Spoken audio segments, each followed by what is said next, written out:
Hi friends, இன்றைக்கி நம்ம கிச்சனில் ரொம்ப டேஸ்டியாகவும் வித்தியாசமாகவும் புதுவிதமான ஒரு ஸ்நாக்ஸ் ரெசிபி தாங்க பார்க்க போகிறோம். ஈவினிங் ஸ்நாக்ஸ் அதை ப்ரிப்பேர் பண்ணி கொடுத்திங்கன்னா குழந்தைங்கள்லேருந்து பெரியவங்க வரைக்கும் ரொம்ப ஜாலியாக சாப்பிடுவாங்க. ரொம்ப ஹெல்த்தியாக இருக்கும். இது வரைக்கும் தமிழ் ஃபன் சேனலை சப்ஸ்கிரைப் பண்ணாத நண்பர்கள் சப்ஸ்கிரைப் பண்ணிக்கோங்க. அப்படியே பக்கத்தில் இருக்கிற பெல் ஐக்கானை கிளிக் பண்ணிவிட்டு ஆல் அப்படிங்கிற ஆப்ஷனை கிளிக் பண்ணிக்கோங்க. அப்போ தான் நாங்கள் போகிற நியூ அப்டேட்ஸ் டெய்லியும் உங்களுக்கு உடனுக்குடன் நோட்டிஃபிகேஷன்ஸாக வரும். ஒரு பவுலில் நான் 1 கப் அளவுக்கு ஜவ்வரிசி எடுத்து ஊற வச்சுருக்கேங்க. 6லேருந்து 8 மணி நேரம் வரைக்கும் ஜவ்வரிசி நல்லா ஊற வச்சுக்கோங்க. இன்றைக்கி நான் நைலான் ஜவ்வரிசி தான் எடுத்திருக்கேன். அந்த ஜவ்வரிசியில் செஞ்சிங்கன்னா தான் இந்த டிஷ் பர்ஃபெக்டாக வரும். மாவு ஜவ்வரிசியில் ட்ரை பண்ணாதீங்க. இப்போ ஜவ்வரிசி 8 மணி நேரம் போல் நல்லா ஊறினதுக்கப்புறமா இது போல் ஒரு வடிகட்டியில் போட்டு வச்சுருங்க. அதில் தண்ணிலாம் சுத்தமாக இல்லாமல் வடிஞ்சு வரணும். ஒரு 10 நிமிஷம் வச்சுருந்திங்கன்னா போதும், அதில் இருக்க தண்ணிலாம் சுத்தமாக வடிஞ்சிரும். தண்ணியெல்லாம் வடிஞ்சதுக்கப்புறமா இது ஒரு பவுலுக்கு மாற்றிக்கலாம்.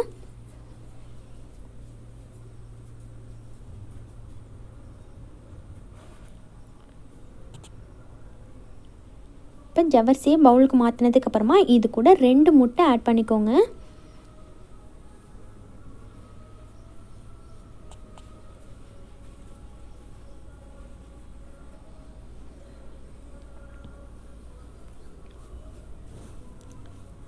முட்டை ஆட் பண்ணதுக்கப்புறமா இது கூட 1/2 டீஸ்பூன் அளவுக்கு ஏலக்காய் பவுடர் ஆட் பண்ணிக்கோங்க. கூடவே 5 டேபிள் ஸ்பூன் அளவுக்கு சர்க்கரை சேர்த்துக்கோங்க.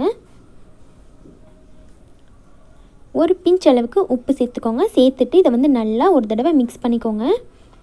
முட்டை சர்க்கரைலாம் சேர்ந்து நல்லா கரைஞ்சி வர வரைக்கும் மிக்ஸ் பண்ணிக்கோங்க.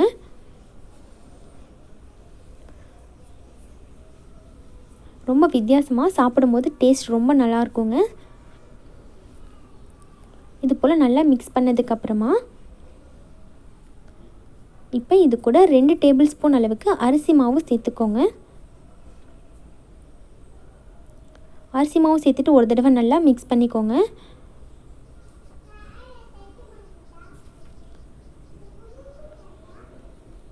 இப்போ இது கூட 3/4 கப் அளவுக்கு இட்லி மாவு சேர்த்துக்கோங்க.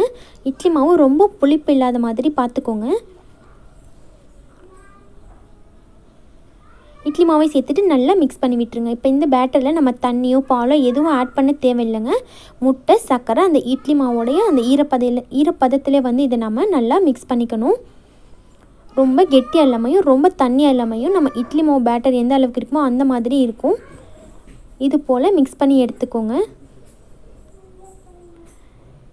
இப்போ ஸ்டவ் ஆன் பண்ணிவிட்டு நம்ம குழிப்பணியாரம் செய்கிற கல் நல்லா ஹீட் பண்ணிக்கோங்க. ஹீட் பண்ணிவிட்டு இதில் 1/4 டீஸ்பூன் அளவுக்கு நெய் எல்லா குழிலையும் இருக்க மாதிரி நெய் தடவி விட்டுக்கோங்க எல்லா சைடும். அதுக்கப்புறமா மீடியம் ஃப்ளேம்லேயே வச்சுட்டு நம்ம ரெடி பண்ணி வச்சுருக்க பேட்டர்லேருந்து ஒரு கரண்டி அளவுக்கு எடுத்து சேர்த்துக்கோங்க. ஒரு சைடு இது போல் நல்லா செவந்து வந்ததுக்கப்புறமா திருப்பி போட்டுக்கோங்க. திருப்பி போட்டு ஒரு 2 நிமிஷம் மட்டும் வேக விட்டுக்கோங்க. அதுக்கப்புறமா ஒரு பிளேட்டுக்கு மாற்றிட்டு நம்ம சர்வ் பண்ணிடலாங்க. ரொம்ப அட்டகாசமாக டிஃப்ரெண்ட்டான டேஸ்ட்டில் இருக்கும். கண்டிப்பாக நீங்களும் உங்கள் வீட்டில் ஒரு தடவை இதை ட்ரை பண்ணி பாருங்கள் ஃப்ரெண்ட்ஸ். இந்த வீடியோ உங்களுக்கு பிடிச்சிருந்துச்சின்னா மறக்காமல் லைக் பண்ணி உங்கள் ஃப்ரெண்ட்ஸுக்கும் ஷேர் பண்ணுங்கள். தேங்க்யூ.